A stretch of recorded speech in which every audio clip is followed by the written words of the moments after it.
Heavy water plant లో ఈ senior plant లో ఈ టైప్స్ మీద మంచి అవగాహన ఉంది. ఆఫీస్ లో చూసినప్పుడు బోర్ కొట్టినప్పుడు లీటర్ల టైప్ కొట్టింది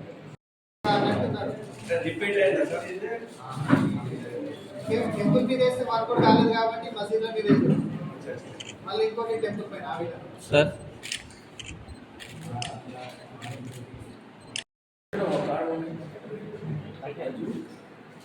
సో ఒక లైన్ మేమే మార్క్ చేస్తున్నాం చెప్పుడే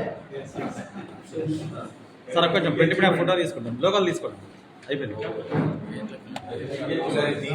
మున్సిపల్ పోలీస్ స్టేషన్ లిమిట్స్ లో ఒక కేసు రిజిస్టర్ అవ్వడం జరిగింది. దాంట్లో ఏంటంటే ఒక టెంపుల్ పైన జిహాద్ అనే పేరుతో ఒక లెటర్ రిలీజ్ అవ్వడం జరిగింది. బెదిరింపు లెటర్లా దానిపైన ఒకటి కేసు రిజిస్టర్ చేయడం జరిగింది. సో అప్పటి నుంచి కూడా కొత్తగూడెం డిఎస్పీ గారు, అదేవిధంగా చుంచుపల్లి సిఏ గారు, అదేవిధంగా చుంచుపల్లి ఎస్ఐ గారు వీళ్ళందరూ కూడా ఒక స్పెషల్ టీం ఫామ్ చేసి దీనికి గల కారణాలను వెతికే క్రమంలో మాకు ఇంకొన్ని కంప్లైంట్స్ పోలీస్ స్టేషన్కి రావడం జరిగింది. హిందువుల మీద, అదేవిధంగా ముస్లింల మీద ఒక అన్నోన్ పర్సన్ లెటర్స్ పంపుతూ అసభ్యకరంగా మత ద్వేషాలను రెచ్చగొట్టే విధంగా, అదేవిధంగా లేడీస్ పైన అసభ్యకరమైన పదజాలంతో ఇవన్నిటిని కూడా లెటర్స్ వేయడం జరిగింది. సో మేము అప్పటి నుంచి కూడా ట్రాక్ చేస్తున్నాము. బేసికలీ కొత్తగూడెం పట్టణంలో ఇప్పటివరకు కూడా ఎటువంటి మతపరమైన ద్వేషాలు కానీ కమ్యూనల్ లాంటి ఇష్యూస్ కానీ ఎప్పుడు కాలేదు. సో మేము కూడా ఫస్ట్ టైం ఇది చూసి షాక్ అవ్వడం జరిగింది. సో అదేవిధంగా ఇన్వెస్టిగేషన్ కూడా ప్రాపర్గా చేసి ప్రాపర్ సీసీటీవీ అనాలిసిస్ ఇవన్నీ చేస్తే మనకు ఒక అక్యూజ్డ్ దొరకడం జరిగింది. ఇతని పేరు గైక్వాడ్ కైలాష్ కుమార్. ఇతని ఏజ్ 53 years.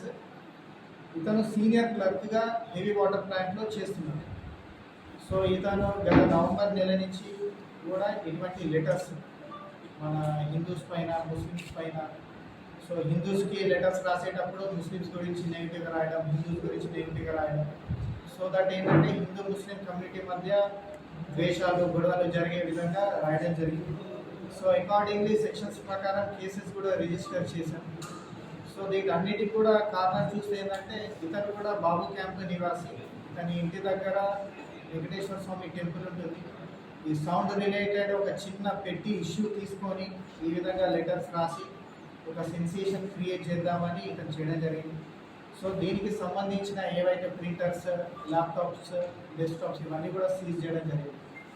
సో కొత్తగూడెం ఎస్పీగా అదే పోలీస్ డిపార్ట్మెంట్ నుంచి కూడా మా ఒక విన్నపం ఏంటంటే మీ పర్సనల్ గెయిన్స్ కోసం ఎక్కడో సౌండ్ పెరిగిందని, ఎక్కడేదో చిన్న గొడవ అయిందని, ఈ చిన్న చిన్న కారణాలకు హిందూ ముస్లిం కమ్యూనిటీస్ అదేవిధంగా law and order issues create చేస్తే ఎవరిని కూడా ఉపేక్షించలేదు. చిన్న రీజన్ వల్ల ఏదైనా లా అండ్ ఆర్డర్ ఇష్యూ వస్తే ఇప్పటివరకు ఉన్న కొత్తగూడెం నోట్ ఫర్ పీస్ఫుల్నెస్, ఇప్పటివరకు కూడా ఎలాంటి ఇష్యూస్ కాలేదు. ఇటువంటి వారి వల్ల అయితే మాత్రం ఊరుకునేది లేదు. సో పబ్లిక్ కూడా మా సైడ్ నుంచి చిన్న రిక్వెస్ట్, ఇటువంటి మీ దృష్టికి కూడా ఏదన్నా వస్తే వెంటనే మాకు ఇన్ఫార్మ్ చేయండి. ఇది పబ్లిక్లో వెళ్ళిందంటే సోషల్ మీడియాలో వైరల్ అయ్యి ఏదో జిహాద్ వచ్చి టెర్రరిస్ట్ గ్యాంగ్ ఇక్కడ ఏదో చేస్తుందన్న ఉద్దేశంతో భయభ్రాంతులకు గురవుతారు. సో మరిన్ని వీడియోస్ కోసం ఛానల్ ని సబ్స్క్రైబ్ చేయండి. లేటెస్ట్ అప్డేట్స్ కోసం వాట్సాప్ ఛానల్ ని ఫాలో చేయండి. అండ్ లింక్ డిస్క్రిప్షన్ లో ఉంది.